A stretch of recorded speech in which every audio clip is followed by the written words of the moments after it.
Have you ever felt overwhelmed because you can't find the information you need, or you're drowning in so many conflicting resources, you don't know what to do with it all? Nancy and I are joined by Jenny Gay. She's the clinical social worker for the Emory Integrated Memory Care.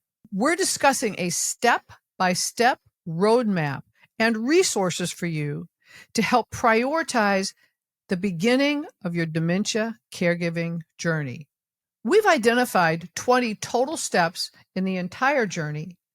In our previous episode 43, we talked through steps 1 through 6. If you'd like to, you may want to go back and take a look at those. Actually, no matter where you are, you may want to go back and listen to those if you haven't already, because they've got some really great insights. Today, we're going to be talking about steps 7 through 10. Welcome. We are Sue Ryan and Nancy Treaster. This podcast brings our years of experience in a variety of family caregiving roles to prepare you to navigate your caregiving journey. We're sharing our personal experiences, not medical advice. And because it's our passion to support you on your journey, we believe no topic is off limits. Let's get started. Welcome, Jenny, to the series on Navigating Dementia Caregiving Roadmap. As Sue said, we are covering steps 7 through 10 here. We're still in the beginning, but we're at the second part of the beginning. Steps 1 through 6 are the steps we said you should take right after the diagnosis. And then these 7 through 10, we say, you know what? Give yourself a break once you get through steps 1 through 6. And when you're ready for more, here's where you pick up. Steps 7 through 10. And this is still in the beginning phase. Now, you might not feel like you're in the beginning anymore based on Sue's description of what the different stages are. But whether you're in the beginning or not, these first 10 steps are valuable steps for your caregiving journey. So listen to them, absorb them, and if you haven't actually executed on anything in these 10 steps, whether you're later in your journey or not, there's still time to go back and do these. So first, let's introduce you to our listeners. As Sue said, you are the social worker for Emory's Integrated Memory Care. You have an undergrad and a master's in social work. So she knows what she's talking about. We are thankful you're here with us today. That's for sure. Thank you so much to Sue and Nancy for having me. It really is a pleasure to be here and to be part of this amazing tool that you guys have created that I think will make a tremendous difference for your listeners and hopefully our patients and families. So my role as a clinical social worker at Emory Integrated Memory Care is to support families that are caring for a loved one living with dementia who are our patients. A lot of the families that I have the pleasure of working with come to me with a pretty traumatic experience connected to their diagnosis process. And they're expressing feelings like shock, fear, stress, a lot of wondering what's going to happen next and how they're going to take care of themselves and how they're going to take care of their loved one. After experiencing the trauma that's been associated with diagnosis, they are often trying to figure out what's important now, what can wait until later, and what they don't need to worry about at all at this point in time. Well, the good news is that's what we're going to tackle in this series, and we're tackling part of that today. Awesome. So as we said, today we're focused on steps 7 through 10, but these are steps that are particular to the part of the caregiving journey that you're on and the stage that you're in. So before we get started, Sue, why don't you give us an overview of the stages of the dementia caregiving journey? When Nancy and I talked about our caregiving journeys, we kind of broke it out into what became obvious as 3 different stages. And these have nothing to do with the steps or phases or stages or whatever you want to call it on the dementia diagnosis on the medical side. We're talking about the stages for us as caregivers. And our 3 stages are, first, in the beginning. And in the beginning, our care receiver is pretty fully independent or needs very little help. And we've just got a lot of things to figure out. We just don't know what it is we don't know yet. And then there's a little time passes. And the second stage is where we need to start asserting control. And we call this the messy middle because it is. It's messy. It's messy. You've experienced this too, haven't you, Jenny? I sure have. I think it's one of the toughest seasons of the disease. Yeah. It is really tough because they know something's going on, and they have things where they shouldn't or aren't going to be able to be doing it anymore, and they don't want to let go, or all kinds of things. But this is messy. And then we get to the third stage, and we call this one later on. And we now are fully responsible for their care, their health, and their safety. And so throughout the 20 steps, we're going to be talking about the different stages. But for right now, let's just talk about this first stage, which we're calling in the beginning. And this is when your loved one receives the diagnosis. And what happens as soon as that happens is now you're the caregiver for two people. And you may be saying, well, no, I've just got my one care receiver. You have equal responsibility for two people, your care receiver and you. It's so incredibly important for you to prioritize your own care. You look at yourself and everything that you're doing. We kind of talk about under the lens of keeping you safe and comfortable. And everything that I did in my decisions with my care receivers was, does it help them stay safe? And I used the word happy, comfortable works, but are we focused on those things? And that shifts over time. So for our care receiver, keeping them front and center, and part of what we want to make sure we're doing is helping them maintain as much dignity and independence as possible. And in this first stage, one of the things, and this may seem counterintuitive, is, even if they're starting to struggle with something, if as much as we possibly can, we want to let them stay in control of things, even if it's kind of not done quite as well, but we want to be supporting them in the background. So we want to make sure that we're helping them have that independence and maintaining their dignity, because we know the time is going to come when that's going to be kind of going away. And then as it starts to go away, we're kind of grieving those things. I mean, they can't do this anymore. They're struggling with this, and we know it's not going to come back. A quick story about my husband. He loved to walk. We live in a community that's a circle, and he would walk 4 to 5 miles a day, loved it, visited with neighbors along the way. And as his diagnosis progressed, I started putting cones and flags and things out that would make it really obvious where we lived. And there came a day when he couldn't get home anymore. And so I had been grieving along the way that I needed to kind of give him more indicators, but I was doing it in the background. So he still maintained his dignity and independence. And then there came the day when he couldn't do that anymore. And so that's that drip grief. So in this podcast, we're focusing on the first stage, and we'll talk about the other ones in the future podcasts. Exactly. So thank you, Sue. That was awesome. So in the beginning, we already covered in the previous podcast, steps 1 through 6. Those are what we want you to focus on right after the diagnosis, or these are the first things we want you to focus on. Now you've taken a breath. You're still in the beginning, but you feel like, okay, Nancy and Sue, I'm ready to take on more. What do you got for me? So that's what these steps are. 7 through 10 is, okay, you ready to take on more? Here's where we want you to go. So let's start with step 7, which is to continue your education. Sue and I are big believers that the more educated you are, the more knowledge you have, the more confidence you're going to have, the more patience you're going to have with your care receiver, and the more peace of mind you're going to have. You'll sleep better because knowledge is power. And we want you to learn faster and more easily than we did. So when we say continue your education, we didn't put a lot of education in the first 6 steps. 2 small things we wanted you to do. But now we're going to focus more on education. Yeah. And one of the things that's important for our listeners to know is that throughout everything we do, we will never recommend a product or any kind of an offering or program or anything that we haven't personally participated in. So the first one we've all participated in is the Savvy Caregiver. Yes. for caregivers for somebody living with dementia. The course provides extensive education about various types of dementia and disease progression.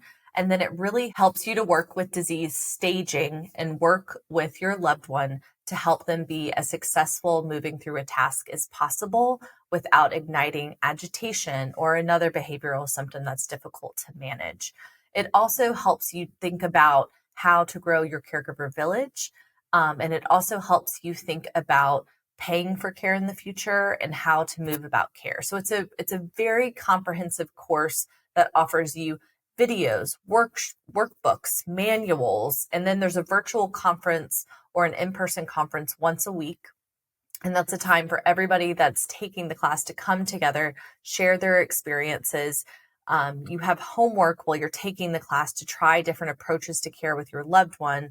And when you come together, you can kind of workshop what you've been doing with your loved one and get feedback from other caregivers and your instructor. So it's a really comprehensive class that also offers you a community to be a part of while you're taking it. Which is great. And both Nancy and I benefited quite a bit from that. One quick thing for you as you're listening to this, Savvy is spelled SAVVY, and we will have links to that in the show notes so that you can go explore it for yourself. Agree. And I would say everything that we're putting in this step 7 is really good, high level, early stuff. So the Savvy Caregiver course, while comprehensive, it's not going to overwhelm you with too much information about things that you don't need to know anything about right now. It does a good job of giving you an overview of what's happening, help you do some exercises so you immerse yourself in a bit in it, but doesn't make you feel like you're learning stuff that you don't need to know for 5 years. So that's why we're recommending it at this point. Another thing that's very similar in terms of content is the Mayo Clinic has they call it a book, but it's really a magazine called Mayo Clinic Living with Dementia, A Guide to Caregiving and Support. We'll put a link in the show notes, of course. There's a link in the guide as well. And this is almost the same kind of thing, but more in a book format. So it's not as interactive, but it gives you a general idea of what's happening and what's going to happen. And really, I think it helps you get in the right frame of mind for what you're getting ready to need to deal with. One of the things that helped me a lot in the beginning that was really transformational for me, because I had absolutely no idea what I was about to step into, and it's called a virtual dementia tour. And they have them in the United States and they have them globally. It literally has you go into the dementia experience. What are they experiencing? And you go in there, and I'm not going to say anything more about it, but I highly encourage you to take a step in their shoes. One of the things you could do is go to your search engine, type in virtual dementia tour, put in either your state or your country, and look for where they have them and when they have them, and take a virtual dementia tour. Then let's now go to step 8, which is, we know that next stage is coming. Let's start planning for the next stage of care. And one of the things that Jenny referenced previously that's so valuable is beginning to set up your support network.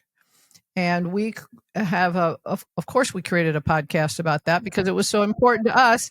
And so we have a podcast and a blog on them. And the podcast episode is episode 40, which says, this is a tough title to remember, Create Your Personal Support Network. Like I discussed a few minutes ago, when you're participating in the Savvy class, there is a really good module in the class that talks about building your caregiver network.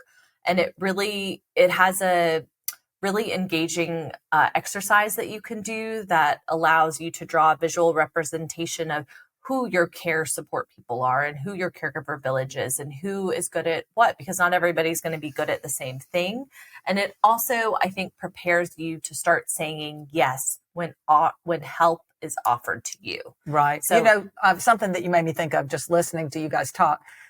At this point in your journey, because remember, we're still in the beginning, we're talking about building your personal support network. This isn't paid caregivers or communities or all that. These are the people who offer to help.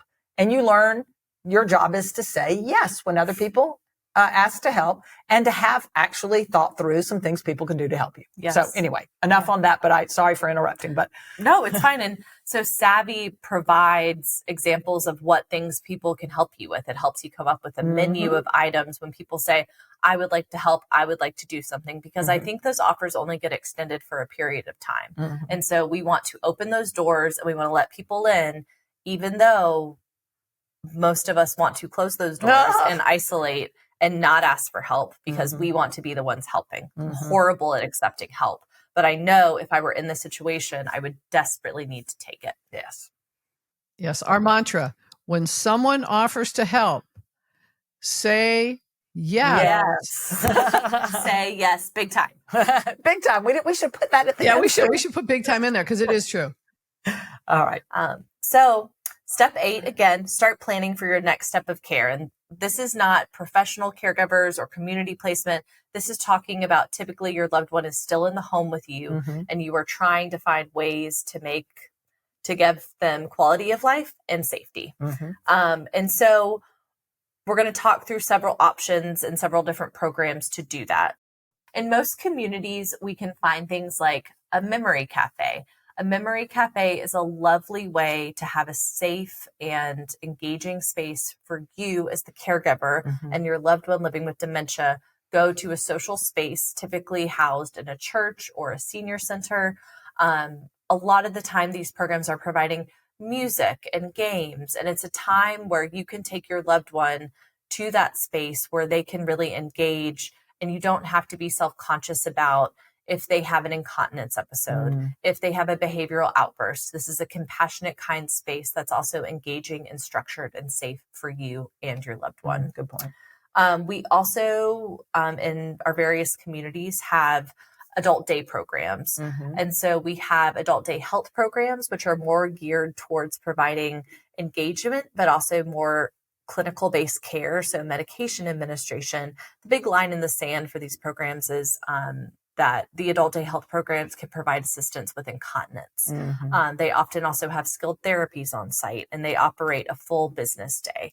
And then we've got more social day programs, which cannot manage incontinence or medication management, but are really, really good for folks in the early to moderate space that need routine and structure and guidance and prompts and cues and to be with other people. We know that being with other people, getting out of the house and getting out of our comfort zone helps us to maintain our current level of ability for as long as possible.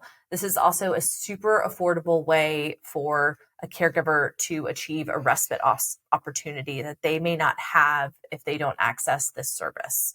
Adult day programs are much more affordable than placement or home care services, and they are really engaging and positive for our people. So this is another example of something that we put in the show notes as well as in the guide itself. Links to Alzheimer's Association in combination with AARP have a community resource finder. And so we'll put a link to that in the show notes. You can go out there and find day programs and memory cafes and things like that out there. So it's a good place to find them. That's awesome.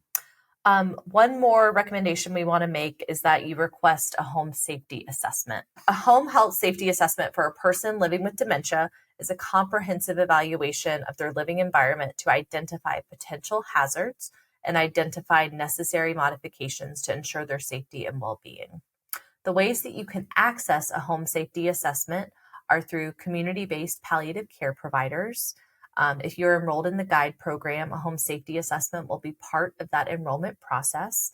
Also, if you request a skilled therapy service, such as speech therapy, occupational therapy, physical therapy as a home health order from your physician, it can include a home safety assessment from the occupational therapist that works there.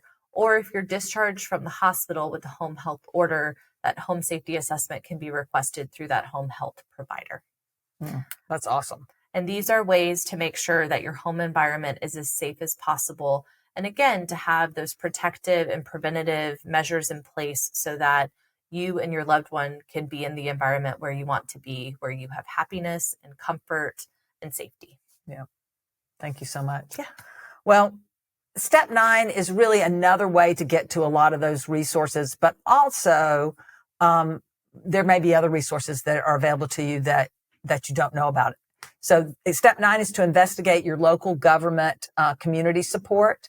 In the U.S., this is typically your area agency on aging, or you'll hear people call it the AAA. So area agency on aging, just search in your search bar, area agency on aging in your city or state, your local area, and find the telephone number and give them a call and set up a screening. You'll find out in that screening what community services you're eligible for. And you'll find out lots of different things that are available. Now, I wish we could tell you exactly what's available through these kind of resources, but unfortunately, it varies widely. Even in one particular state, there'll be 15 different area agencies on aging. They're very geographical, so they're very specific to a geography. They don't overlap, but they all seem to have very different services that are available at no cost or at a supplemented cost to you. So we want you to check in on that. Also, we want you to check and see if you or someone in your family might be eligible to get paid to be a caregiver. You're not going to get paid, an executive salary to be a caregiver.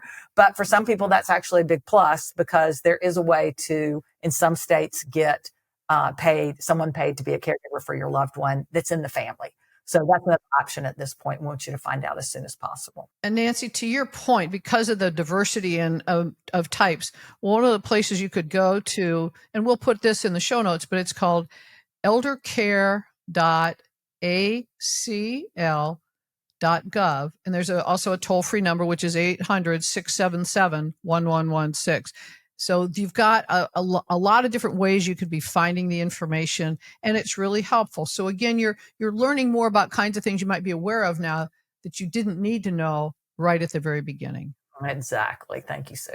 Absolutely. So we're going to move on to step 10. Woo-hoo. Step 10 it's a spicy one. It is too. It's evaluating driving risks. Driving is something that at our clinic we are very proactive about addressing, because we care very much about the safety and well-being of our patients and their families. Driving is something that represents adulthood, independence, and losing the ability to drive due to this disease process is a series of losses that are compounded. And it's a really, really difficult one for a lot of people. And for others, they've reached a stage where they are not upset about it. And so everybody's experience with not driving anymore is very different. And every caregiver's experience with their loved ones, either willingness to stop driving or resistance to stopping driving, is a different journey. Both can be very difficult. That is well said, and so true, Jenny. It is well said. And so even when we have patients come into our clinic that are diagnosed as mild cognitive impairment or early stage, I still always try to find an opportunity to talk about the risk of driving, because the ability to have a driving evaluation is always on the table. Having a driving evaluation done can serve as a protective factor if you are living with dementia and driving. Now, I will say this, and this is something that can feel really scary, but it's an important truth to hear. If your loved one living with dementia is driving, and they have an accident, even if it is not their fault, which can very easily happen, they can be sued and their medical records can be summoned. Mm-hmm. And the financial consequences of something like that are devastating. Mm. And also trying to move through a legal battle on top of caring for someone living with this disease process is horrible. It's a horrible experience for everyone. And so if we can help people safely get to a spot where they are not driving, and we can utilize lots of different resources to get them to where they need to be, we can protect their quality of life for a much, much, much longer period of time. And every state's different too, that in terms of, yes, there are states that have much stricter rules. So investigate your state rules as well, because they may be in your country, because they may be much stricter than even just recommending that that their driving be evaluated. But Nancy and I had very different experiences with this. We created a podcast episode on it, which is podcast episode 5, talked about taking away the keys. To Jenny's point, my husband was a numbers guy, and we showed him the financial implications of what it was, and he handed me the keys. And Nancy didn't have that experience. And so this is one of the ones where, you hear that the variety of it. This is also another reason that you go to support groups, because you'll hear a variety of different stories, options people have used to try to support that part of the journey. But this is something to, even while they still have some independence, even while they think they could still be able to drive, it's really helpful for that consideration to begin right now. And because it protects you, it protects them, and it protects others on the road. Exactly. Something I just want to add is that, so a lot of people just think about like the cause and effect of your loved one hitting a car and doing all of that. Where I see people run into the most problems when they have car accidents with dementia, they may not know where they are. Mm-hmm. And to the executive functioning that is involved in navigating an accident when you get a rush of adrenaline is very complex. Yes, no kidding. But Jenny, thank you so very, very much. Your insights are tremendously valuable for us and for our listeners, and we appreciate it. We're going to go into, in our next episode, that messy middle, and we're going to be going through steps 11 through 17. It has been such a pleasure to be with you, Sue and Nancy. And again, thank you for inviting me to be part of this incredible work that you guys are doing and sharing in our community. I'm so grateful for what you're doing. Well, we appreciate all your support today for sure. We do. And in both these episodes. So thank you so much. My pleasure. All right. Well, let's summarize. Today, we talked about the second set of steps that you should take in the beginning. When you finally feel like you're ready for some more, you've done the first 6 steps. Now you're ready to absorb a little more. Here are steps 7 through 10 that we recommend you take. Here's the steps. Step 7, continue your education. We talked a little bit more about some more formal education we could take at this point to try to give us a broader view of what's coming. Start planning for the next stage of care. This is not permanent. This is not your community and your professional care. This is just the care you need to plan for as things are going to progress. Investigate local government community support. There's lots of potential support there. We want to make sure we know what it is. And step 10, evaluate driving risk, which we just heard a lot about. If you like this podcast, please subscribe or follow it. We really, really appreciate it. All the resources we've discussed here, the links will be in the show notes. The links will be in the blog. And all of these links are also in the guide called Navigating Dementia Caregiving Roadmap. So you'll be able to get to any of these resources quite easily. We know this journey can be overwhelming. We also know you're not alone on it. We're all on this journey together. Yes, we are.